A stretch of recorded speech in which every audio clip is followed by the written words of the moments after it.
तो दोस्तों क्या है अपडेट जानेंगे इस वीडियो में। दोस्तों बता दें कि खेसारी लाल यादव के साथ दोस्तों ये देख सकते हैं कि नाचते हुए नज़र आ रही है प्रिया सोनाली, इनका नाम है दोस्तों।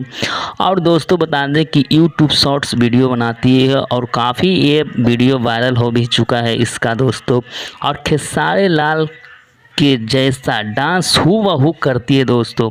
और खेसारी लाल भी दोस्तों डांस को पसंद करते हुए दोस्तों जब मीडिया से पूछा गया कि प्रिया सोनाली से, तो उन्होंने साफ तौर पे कहा दोस्तों कि मैं अगला सॉन्ग करने जा रही हूं खेसारी लाल यादव के साथ। और काफ़ी इमोशनल होते दिखे प्रिया सोनाली और खेसारी लाल यादव के साथ इनका सॉन्ग आ रहा है दोस्तों। तो आप देख सकते हैं कि मीडिया से पूछते नज़र आ रहे हैं। तो और दोस्तों बता दें कि खेसारी लाल यादव के बैक टू बैक सॉन्ग आ रहा है। और दोस्तों बता दें कि बोलबम भी सॉन्ग आ रहा है, लोकगीत सॉन्ग आएगा। तो दोस्तों आप नए हैं तो चैनल को सब्सक्राइब कीजिए, वीडियो के लाइक कर दीजिएगा। मिलेंगे नए अपडेट के नए वीडियो के में।